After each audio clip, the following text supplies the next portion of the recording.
Bonjour, bienvenue dans l'Atelier Librairie, le livre voyageur, Atelier Librairie animé par Fabienne Roch et moi-même, Bruno Lalonde. Alors, je poursuis aujourd'hui ma traversée du purgatoire avec des auteurs que plus personne ne lit, en tout cas, je présume bien, ou qui sont assez peu lus, dirais-je. Et c'est d'autant plus étonnant que certains d'entre eux ont connu beaucoup, beaucoup de succès.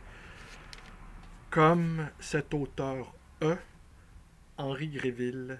Et Henri Gréville, de son vrai nom, Alice Marie Céleste Durand, dit Henri Gréville, est né en 1842 et est décédé en 1902. Christophe Grande-Mange lui a consacré une biographie parue chez la Gare des Mots. Alors, un bref résumé de sa vie. À 15 ans, elle suit son père en Russie. À l'âge de 15 ans, donc, elle suit son père en Russie. Et ce séjour-là en Russie aura marqué durablement son imaginaire. Elle y fera référence souvent dans ses romans. Elle teintera aussi, parce qu'elle a lu beaucoup les auteurs russes, elle teintera la psyché de ces personnages par ce qu'on aurait pu appeler le type russe, c'est-à-dire des êtres emportés, entiers, intenses, sujets à des crises, à des retournements majeurs. Alors, les personnages que j'ai cru comprendre d'Henri Gréville ne sont pas de tout repos. Alors, elle y écrit ses premiers textes en Russie dans le journal de Saint-Pétersbourg. Elle épouse le critique d'art Émile Durand-Gréville. Elle y rencontre Maurice Sand, le fils de Georges Sand, Eugène Plon, Tourguenieff. Et d'ailleurs, son époux de mari sera le traducteur de Tourguenieff. Il sera le premier à faire connaître en France l'œuvre de Tourguenieff et ainsi d'autres auteurs russes. C'est quelqu'un qui a beaucoup, beaucoup travaillé au rapprochement des deux cultures. Elle deviendra célèbre. Ses romans connaîtront beaucoup de succès. Elle a écrit des pièces de théâtre. Elle a écrit en tout une 60aine d'ouvrages. Elle donne des conférences partout dans le monde, aux États-Unis, en Australie, au Canada également. Elle aura eu, sur le plan personnel, à subir cette terrible épreuve de perdre ses deux enfants, deux filles. On ne dit pas en quelles circonstances, sans doute son biographe, Christophe Grande-Mange, nous dit en quelles circonstances elle a perdu ses deux filles. Elle meurt d'une congestion cérébrale à l'âge de 62 ans. Ah, voilà, des clientes. Je vais aller les ouvrir la porte. Oui, bonjour, madame. Bonjour, ça va bien? Très bien, vous? Ben oui, on demeure en face. Oui. On se demandait, on déménage. Oui. Prenez-vous les livres? Oui, absolument, je les prends. Yes. D'accord. C'est bon, merci beaucoup. Merci. Puis bonne continuation, c'est le fun. Oui, c'est plaisant. Tenez, je vous donne notre carte quand même Oui. si vous déménagez, peut-être. Oh, ben on va revenir faire notre tour. Tenez. Moi, j'aime ça bouquiner. D'accord. J'ai été dans le monde du livre pendant 22 ans. Ah oui, où?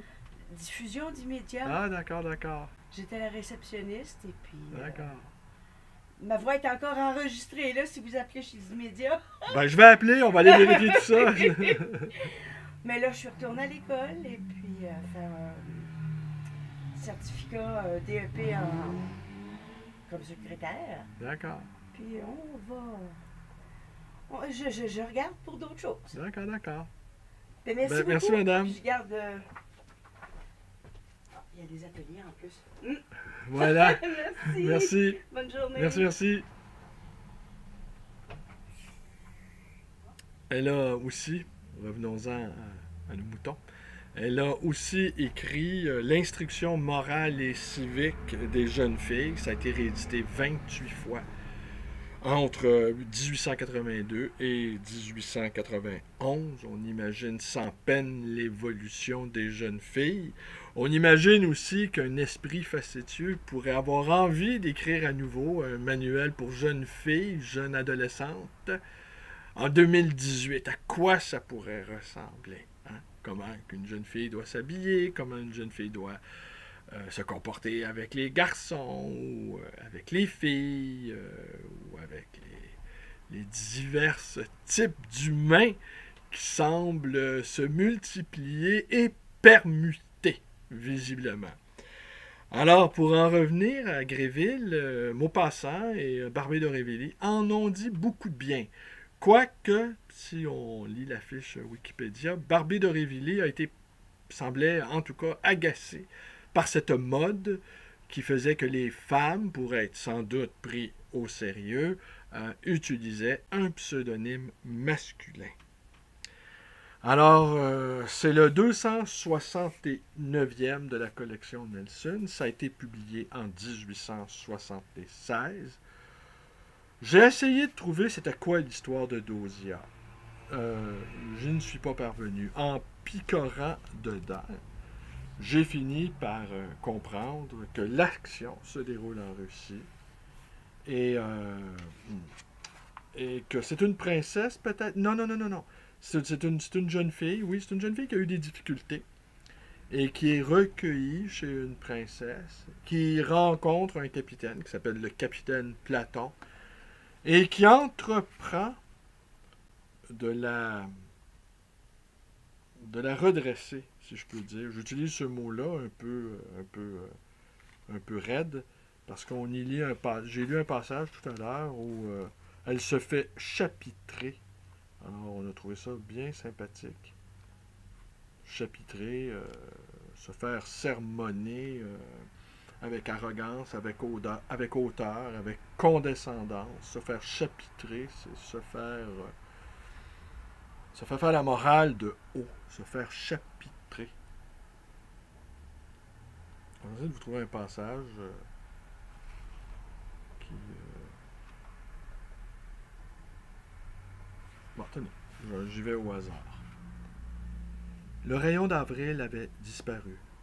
Une giboulée battait furieusement les vitres. Dosia resta immobile.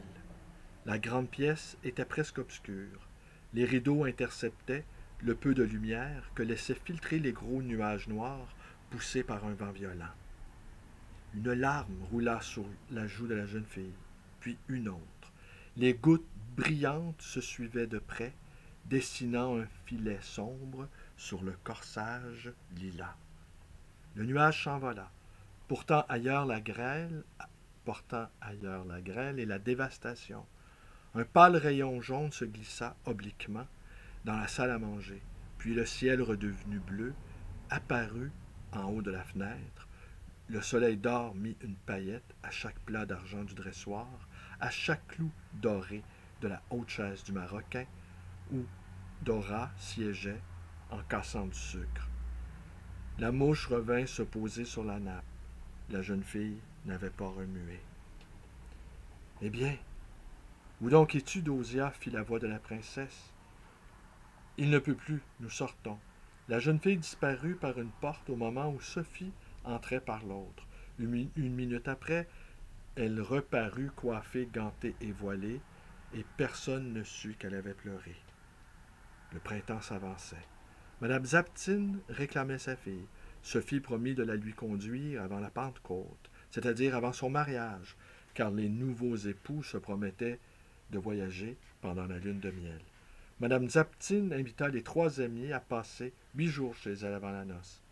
Pressée par les instances de Dosia, la princesse y consentit. « Que veux-tu que je devienne quand tu ne seras plus là ?» disait tristement la jeune fille. « Tu reviendras l'hiver prochain, » répondait la princesse. Dosia secouait tristement la tête. Quand on a 18 ans, l'hiver prochain est synonyme des calendes grecques. Depuis les bourrasques d'avril, elle était toute devenue différente d'elle-même. Si la princesse n'avait pas été absorbée par les préparatifs de son mariage, elle eût certainement remarqué cette métamorphose si rapide et si importante, mais elle n'y songeait guère. Pierre ne voyait que Sophie. Platon ne songeait qu'à lui-même, et pendant qu'il bataillait avec sa conscience et sa philosophie, la cause de ses soucis disparaissait étrangement.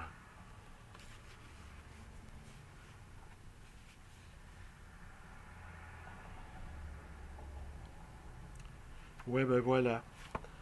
Alors écoutez, j'aurais envie de vous dire, je ne, je ne suspends, je suspends temporairement mon jugement, mais je crains fort que nous ayons à nouveau affaire à une bleuette, à un ouvrage, en tout cas, il y a eu un passage que je ne vous ai pas lu, où elle se fait admonester, c'est le mot qu'utilise l'auteur, par un individu infatué, arrogant, qui la chapitre, et elle euh, se complaît à une soumission, moi je qualifierais de masochisme. Une soumission qui est inimaginable aujourd'hui si on écrivait à nouveau un livre à l'usage, un manuel à l'usage des jeunes filles. Sans doute, ça se terminerait assez mal de se faire parler ainsi. Mais bon, les mœurs évoluent ou pas, parce que peut-être que le masochisme aujourd'hui prend un autre visage. Enfin. Alors c'est tout pour aujourd'hui. Elle est plus courte, enfin. Parfois, la randonnée dans le purgatoire, elle est éreintante, cette randonnée. Alors, ce que vous voyez derrière moi, ce sont deux œuvres de Fabienne Roch que vous pouvez venir admirer si vous vous déplacez dans l'atelier librairie, le 2319 rue Bélanger.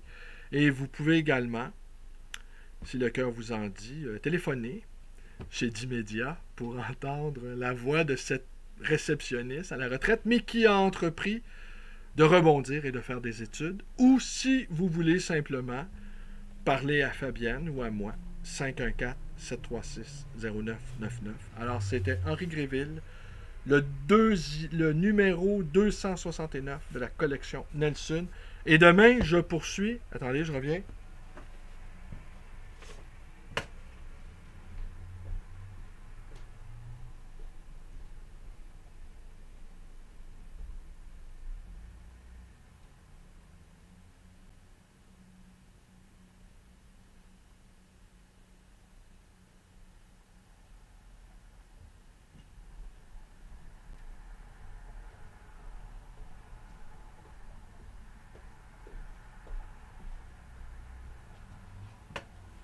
Alors, je poursuis demain avec Jules Claretti, le petit Jacques, et c'est le 102e numéro de la collection Nelson. Alors, on regardera. Celui-ci, au fait, n'avait aucune caractéristique, aucune annotation, aucun prix. Oui, il a été acheté 25 sous et il a été imprimé en 1935.